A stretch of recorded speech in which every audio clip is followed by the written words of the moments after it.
Les hommes pensent au sexe toutes les 7 secondes. Info ou intox? Bonjour, je suis Mac Lesguy et je vais tenter de démêler le vrai du faux en répondant à toutes ces idées reçues. Alors, l'homme n'utilise que 10% de son cerveau. C'est une intox en fait. On ne sait absolument pas quel est le pourcentage de neurones que nous utilisons en permanence. Une chose est sûre, notre cerveau est bien rempli. On ne sait absolument pas d'où vient ce chiffre de 10%. Simultanément, notre cerveau va utiliser des millions, voire des milliards de neurones et on se sert de l'intégralité de son cerveau. Évidemment, pas de tout au même moment. Il y a la mémoire, il y a le cortex, les aires auditives, visuelles, motrices. Mais une chose est claire, nous mobilisons à un moment ou à un autre tous nos neurones, donc nous utilisons 100% de notre cerveau. Un poisson rouge a une mémoire supérieure à 3 secondes. Alors ça, c'est une véritable info. On dit souvent, oui, le poisson rouge, il fait le tour de son aquarium, il ne se souvient pas du premier tour qu'il a fait, il a une mémoire épisodique extrêmement courte, extrêmement faible, pas du tout. Des chercheurs ont très sérieusement étudié la mémoire du poisson rouge. On sait que, par exemple, si on habitue un poisson rouge à appuyer sur une touche pour avoir de la nourriture, qu'on arrête l'expérience et qu'on la refait plusieurs semaines, voire plusieurs mois après, le poisson va se souvenir qu'il faut appuyer sur la touche pour avoir de la nourriture. Donc, le poisson rouge, comme beaucoup d'animaux, a bien évidemment une mémoire et cette mémoire va très au-delà de 3 secondes. On peut réveiller un somnambule sans danger. Alors ça, c'est une info. On dit souvent, oui, il ne faut pas le réveiller, il peut y avoir des catastrophes. En fait, pas du tout. Un somnambule, c'est quelqu'un qui rêve et au lieu qu'il rêve dans son lit, il y a une coordination entre ses muscles et son rêve, donc il va sortir éventuellement de son lit, il va déambuler, etc. On peut tout à fait le réveiller, comme on peut réveiller une personne qui est en train de rêver. Il va être un peu désorienté, mais si vous voyez par exemple qu'il s'approche d'un escalier et qu'il ne voit pas exactement l'escalier et qu'il risque de tomber, il faut bien évidemment mieux le réveiller que ne pas le réveiller. Après, si vous voulez éviter de perturber sa nuit, vous le raccompagnez doucement vers le lit pour le recoucher, mais il n'y a aucun risque neurologique particulier à le réveiller. Donc c'est une info, on peut réveiller un somnambule sans risque. Les règles des femmes se synchronisent quand elles sont ensemble. Alors ça, c'est une intox qui traîne depuis très très longtemps dans la littérature. En fait, c'est faux. Les règles des femmes ne sont pas du tout synchronisées. Les femmes ont bien évidemment toutes ce cycle de 28 jours, mais il va être décalé d'une femme à l'autre. Il n'est pas synchronisé par rapport au cycle lunaire qui, lui aussi, est de 28 jours. Et quand vous mettez les femmes en groupe, elles vont garder leur cycle qui leur est propre, voilà, avec des dates de règles différentes d'une personne à l'autre. Les cheveux et les ongles continuent de pousser après la mort. Alors ça, je ne sais absolument pas d'où ça vient, mais c'est une intox. Les ongles, comme les cheveux, ils ont besoin de cellules vivantes pour pousser, des cellules irriguées par le sang, et comme on sait, après la mort, le sang arrête de couler.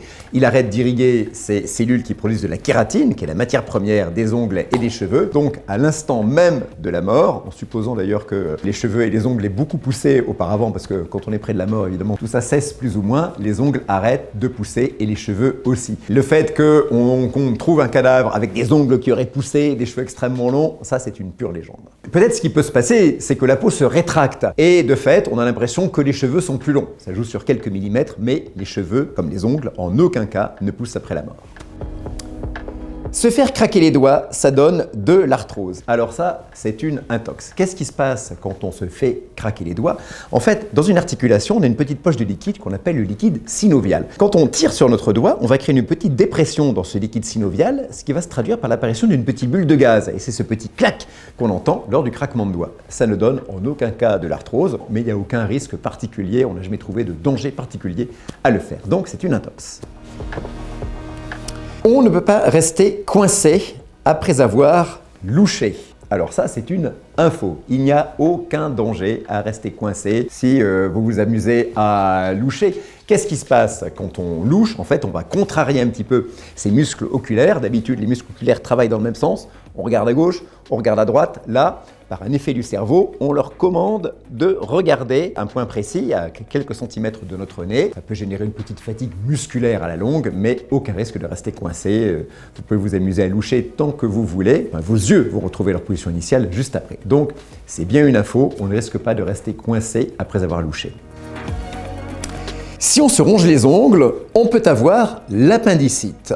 Voilà, c'est une pure intox. Si on se ronge les ongles, qu'est-ce qu'on fait? On mange de la kératine. Et la kératine, qu'est-ce que c'est? C'est une protéine qui est très dure. On va avoir donc beaucoup de mal à la digérer et donc ça va passer par le tube digestif et ça va se retrouver, je ne fais pas de dessin, vous allez vous en débarrasser par une voie tout à fait naturelle. Il n'y a aucun risque particulier à se ronger les ongles. Le seul risque qu'on peut avoir si on se ronge les ongles au niveau ici de la cuticule, c'est que petit à petit on va abîmer sa matrice. Mais ça, c'est une autre histoire. Les hommes pensent au sexe toutes les 7 secondes. Alors, en sciences humaines, on entend dire tout et son contraire. Ce serait extrêmement difficile à mesurer. Vous allez avoir une variabilité immense d'une personne à l'autre. Vous allez avoir une grande variabilité dans le temps. Je suis sûr qu'il y a des hommes qui pensent au sexe toutes les 16 secondes, d'autres qui n'y pensent pas du tout. D'autres qui, à un certain moment de leur vie, vont y penser, non pas toutes les 7 secondes, mais toutes les 2 secondes. Et puis, pendant 15 jours, ils ne vont pas y penser du tout. Donc, on serait bien empêché de faire une moyenne. Ça n'a d'ailleurs pas d'intérêt particulier. Penser au sexe, qu'est-ce que ça veut dire? Ce serait très compliqué. C'est pas une donnée fiable. Voilà, les hommes ne pensent pas au sexe toutes les 7 secondes. Il n'y a aucune donnée scientifique sérieuse dans la littérature qui l'ait jamais établie. C'est une intox. Les moustiques sont attirés par la lumière. Alors ça, c'est une intox. Les moustiques, et notamment les moustiques femelles, sont attirés par quoi? Par nos odeurs de transpiration, par notre respiration et surtout par le gaz carbonique que nous dégageons, soit par le nez, soit au niveau de la peau. Pourquoi? Parce que pour elles, c'est une condition indispensable de la survie et de la reproduction. Elles doivent se nourrir de notre sang, donc leur instinct leur commande d'aller chercher des proies qui dégagent du gaz carbonique pour les piquer afin de se nourrir de notre sang. La lumière n'attire absolument pas les moustiques et les moustiques femelles, c'est-à-dire ceux qui nous piquent. Tirer la langue permet de ne pas pleurer en épluchant des oignons. Eh bien, c'est une intox. Quand on épluche des oignons, on va briser les cellules des oignons, ce qui va créer une cascade de réactions chimiques qui vont finir par générer un gaz lacrymogène qui va aller directement dans nos muqueuses des yeux, mais aussi une muqueuse du nez. Et c'est ça qui va nous faire pleurer, c'est un petit peu irritant. Le fait de tirer la langue n'empêche absolument pas ce gaz lacrymogène d'atteindre nos yeux ou nos muqueuses. Le fait d'ailleurs de mettre des lunettes, comme lunettes de plongée non plus, puisque ça va atteindre les muqueuses du nez. Et là encore, par un effet sur le nerf trijumeau, ça va nous faire pleurer. La seule solution radicalement efficace qu'on ait trouvée pour ne pas pleurer quand on épluche des oignons, c'est de les éplucher sous l'eau. Le gaz lacrymogène qui est généré à ce moment-là va partir directement dans l'eau et vous pourrez éplucher vos oignons sans pleurer. L'alcool réchauffe. Alors là, c'est une pure intox. L'alcool, en fait, trompe notre cerveau. Mais en réalité, quand vous buvez de l'alcool, vous allez provoquer une vasodilatation, c'est-à-dire une ouverture de vos vaisseaux sanguins et notamment de vos capillaires situés sous la peau. Et quand il fait froid, cette vasodilatation de vos vaisseaux va faire que le sang va circuler plus près de la peau, il va donc se refroidir plus et vous allez vous refroidir plus. En fait, l'alcool, avec cet effet de chaleur, trompe votre cerveau. Vous avez l'impression d'avoir plus chaud, alors qu'en fait, votre organisme se refroidit plus que si vous n'aviez pas bu. Donc, l'alcool, quand il fait froid, et l'alcool d'ailleurs de manière générale, c'est un faux ami. Retirer les cheveux blancs n'en fait pas apparaître davantage. Alors ça, c'est une info. Quand vous arrachez un cheveu blanc, le cheveu qui va repousser à la place, qui est issu du même follicule pileux, c'est-à-dire la racine du cheveu, va repousser lui aussi blanc. Pourquoi? Parce que dans chaque follicule, nous avons au début de notre vie un stock de mélanine. La mélanine, c'est le pigment qui colore nos cheveux. Quand ce stock est épuisé, les cheveux continuent à pousser, mais ils poussent blancs. Vous arrachez un cheveu blanc, il repousse un autre cheveu blanc, ni plus ni moins. La foudre ne frappe jamais 2 fois au même endroit. Alors ça, c'est une intox. Pourquoi? Parce que la foudre frappe des endroits où des charges positives se concentrent. À la base du nuage, dans un nuage d'orage, vous avez des charges négatives. Ces charges négatives et les charges positives qui se trouvent dans le sol vont chercher à se rejoindre. Il y a ce qu'on appelle les traceurs. L'air va s'ioniser et il va y avoir un rééquilibrage des charges. Et donc au niveau du sol, les charges positives vont s'accumuler dans des endroits bien précis. Et par exemple, un paratonnerre au sommet d'un clocher, le sommet de la tour Eiffel, le sommet d'un grand arbre, peuvent très bien être frappés plusieurs fois par un coup de foudre. L'exemple typique, c'est la tour Eiffel qui concentre beaucoup de coups de foudre. Je crois que depuis sa construction en 1889, la tour Eiffel a été frappée des dizaines de fois par la foudre. Alors évidemment, statistiquement, il est peu probable que la foudre frappe 2 fois de suite au même endroit, mais il y a des endroits privilégiés où il y a très souvent des coups de foudre.